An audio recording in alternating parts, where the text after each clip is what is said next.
Hello students, मैं sir Sunil Kumar Sharma और first year की जो बीएसटी का एक विषय है स्टैटिस्टिक्स, उस पेपर को मैं आपको पढ़ाऊंगा। देखिए, सबसे पहले तो हम ये जानें कि सांख्यिकी क्या है, कैसे सांख्यिकी का उद्भव हुआ। तो देखो, सांख्यिकी के उद्भव को जानने के लिए अगर हम प्राचीन काल से जाएं तो बहुत पुराने समय में भी डाटास को कलेक्ट करके और कैलकुलेशन के लिए यूज़ किया जाता था, तभी से सांख्यिकी का उपयोग तो चला आ रहा है। परंतु सांख्यिकी का जो वृत्त स्तर पर उपयोग हुआ वह बाद में जाकर के हुआ, जब कुछ गणितज्ञों ने यह महसूस किया कि कुछ भावी निर्णय लेने के लिए हमें कहीं ना कहीं से डाटा कलेक्शन करके और उनके आधार पर कुछ निर्णयों का अनुमान लगा लेना जो है वो काफ़ी संभावना है। तो उसको देखते हुए स्टैटिस्टिक्स का उद्भव हुआ। मैं बात करूँ आपसे कि स्टैटिस्टिक्स के अर्थ और परिभाषा के बारे में, तो जो प्रसिद्ध गणितज्ञ थे गॉटफ्राइड एकेनवाल, और इन्होंने ही सबसे पहले इस शब्द का उद्भव किया था। मतलब स्टैटिस्टिक्स शब्द का जो यूज़ किया था वो जर्मनी के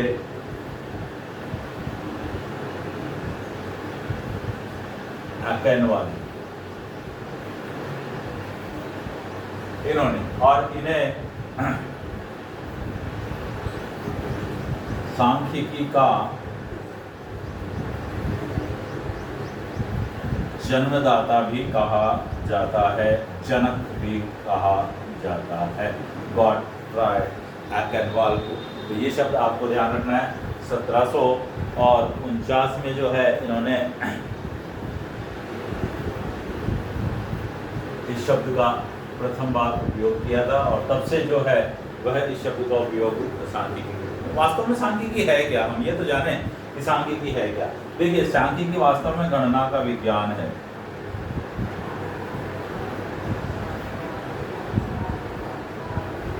गणना के विज्ञान से मतलब सांख्यिकी में जो है कैलकुलेशन की जाती है, और ये कैलकुलेशन किस लिए की जाती है, तो इन कैलकुलेशनों से कुछ निर्णय निकालने का प्रयास किया जाता है।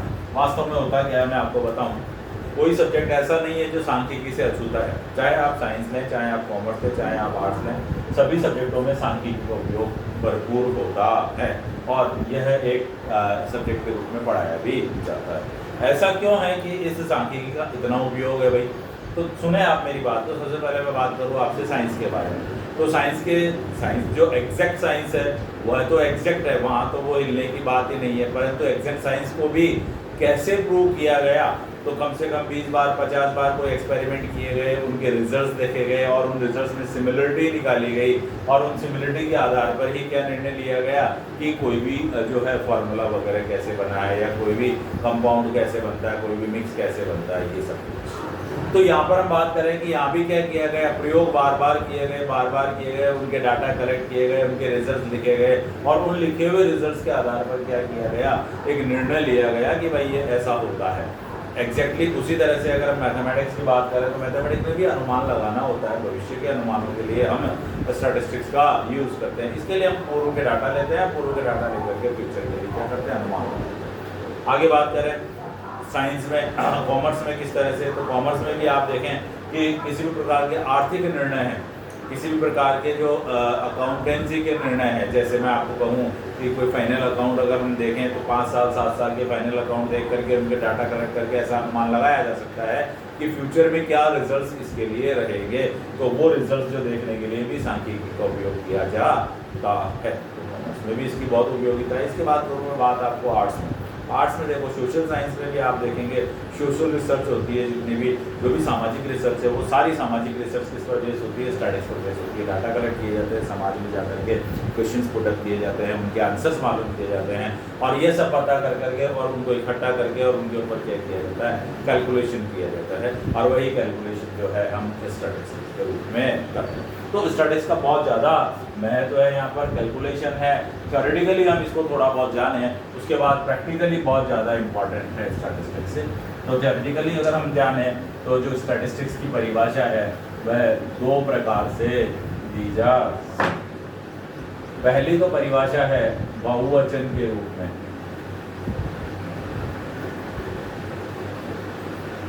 प्लूरल, और दूसरी परिभाषा है एक वचन के रूप में।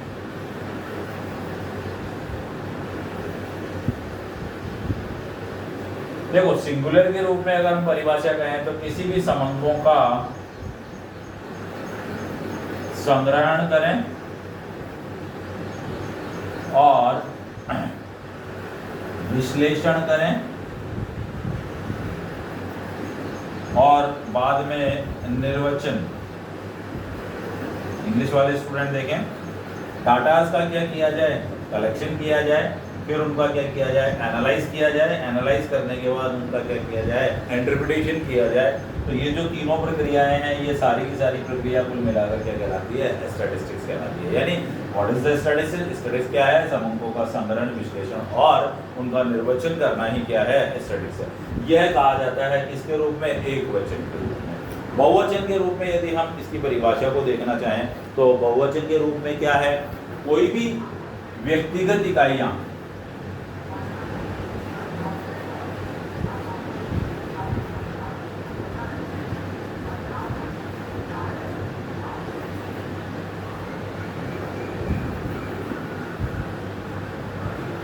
किसी भी व्यक्तिगत इंडिविजुअल कुछ डाटा है, उनका क्या करना है, हमको समूह करना है और उसका क्या करना है, गणितीय मापन करना ही क्या कहलाता है, स्टैटिस्टिक्स। बहुवचन में क्या कहा जाता है? बहुवचन में कहा जाता है कि व्यक्तिगत इकाइयों के समूह को संबंधित जो संख्यात्मक तत्व है, गणितीय मापन है। गणितीय मापन किस तरह से होगा? संख्यात्मक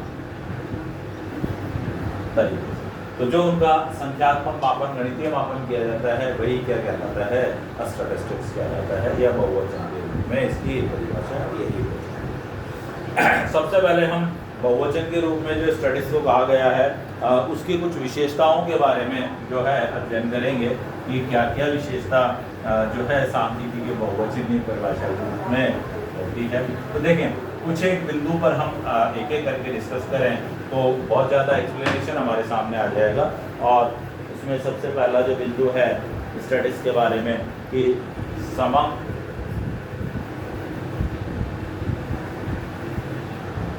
तथ्यों का समूह।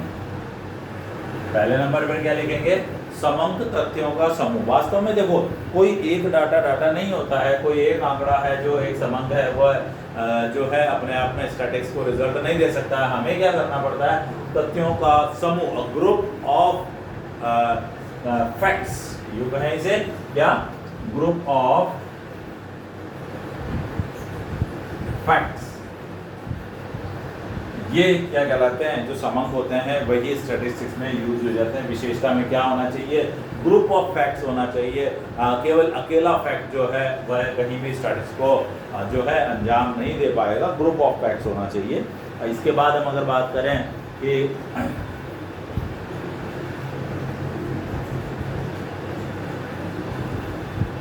संख्या के रूप में,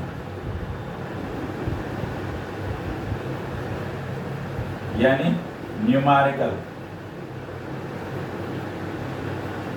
ध्यान दें, समंक वही समंक है जो किस रूप में, संख्या के रूप में व्यक्त किया जा सके। यानी न्यूमेरिकल फॉर्मेट में यदि आप इसे व्यक्त करेंगे तो ही वह समंक होगा। अगर आपने उसको थ्योरेटिकल रूप में कर दिया तो वह समंक नहीं कहलाएगा, वह डाटा नहीं कहलाएगा। स्टैटिस्टिक्स के लिए उसे यूज नहीं किया जाता है। इसके बाद में हम बात करें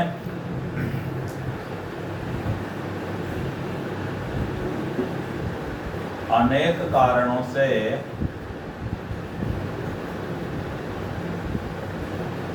कुछ सीमा तक प्रभावित। देखिए, समंक ये नहीं होता है कि समंक से हमने जो डिसीजन दे दिया वह डिसीजन बिल्कुल कन्फर्म वैसा का वैसा डिसीजन अप्लाई होगा ना, ये संभव नहीं है। अनेक कारणों से कुछ सीमा तक समंक क्या होते हैं, प्रभावित होते हैं। हमने डाटा कलेक्ट करते हैं, तमाम में क्या हो गई, जो है इंडिविजुअलिटी आ गई। मतलब हमने क्या कर दिया, उसके अंदर इस चीज़ को देख लिया कि पर्सनली, पर्सन टू पर्सन एक सोच होती है हर पर्सन की, उसने अपनी सोच को इसमें इम्प्लाइड कर दिया तो निश्चित रूप से संबंध क्या होंगे, चेंज हो जाएंगे, वह रिजल्ट उतना बढ़िया नहीं दे पाएंगे। तो अनेक कारणों से कुछ लिमिट तक जो है संबंध क्या होते हैं, प्रभावित होते हैं। इसके बाद हम बात करें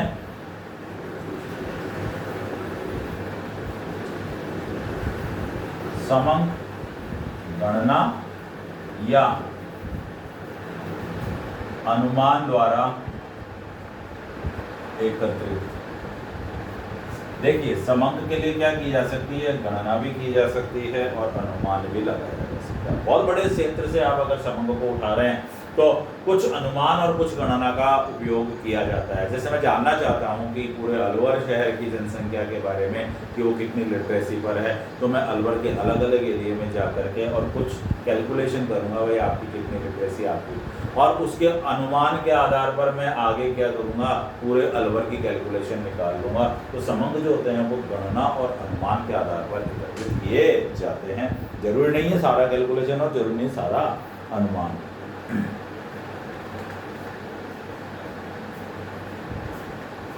संग्रहण में यथोचित शुद्धता होनी चाहिए। देखो एज वेल एज पॉसिबल जो आपने करेक्ट किया है वह क्या होना चाहिए, शुद्ध होना चाहिए। देखो एग्जैक्ट शुद्ध नहीं हो सकता, ये आप बिल्कुल तय माने कि एग्जैक्ट अगर प्योर अगर आपको मिल जाए डाटा तो उसकी तो बात ही अलग है, तो वो डाटा मिलना बड़ा मुश्किल काम होता है। परंतु एज वेल एज पॉसिबल क्या होना चाहिए, वह प्योर होना चाहिए, जहाँ तक हो सके है प्योर होना चाहिए। इसके बाद पूर्व निर्धारित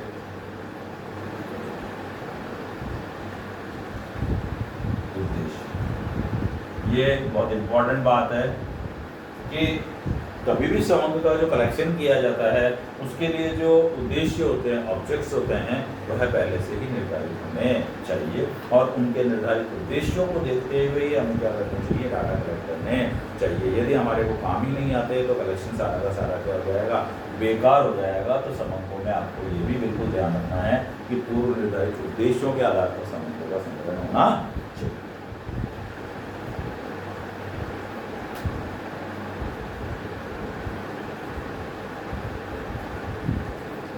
व्यवस्थित रूप में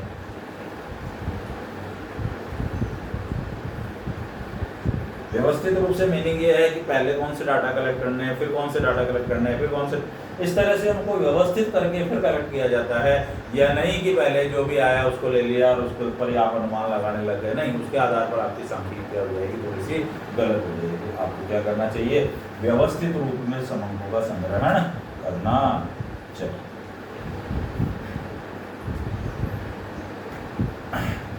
और एक लास्ट इम्पॉर्टेंट बात है,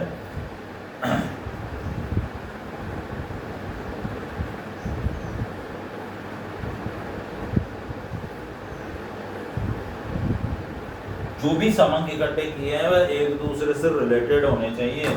ऐसा नहीं हो कि पहले जो समंक इकट्ठे किए वो तो किसी और कारण से थे, फिर जो समंक इकट्ठे किए वो किसी और कारण से, एक डाटा किसी का ले लिया, एक डाटा किसी का ले लिया, ना, वह आपको बिल्कुल भी रिजल्ट बढ़िया नहीं देगा। आप क्या होना चाहिए, एक दूसरे से संबंधित होना चाहिए। जैसे सबकी आयु ले रहे हैं तो सबकी आयु लीजिए, सबके मार्क्स ले रहे हैं तो सबके मार्क्स लीजिए, सबकी हैबिट्स ले रहे हैं तो सबकी हैबिट्स लीजिए। एक की हैबिट, एक की आयु, एक की मार्क्स, ये कभी भी जो है डाटा को बहुत अच्छा नहीं बनाते हैं। Thank you. आज हम इतना सा ही जानेंगे और नेक्स्ट वीडियो में हम इसके बारे में आगे जानेंगे।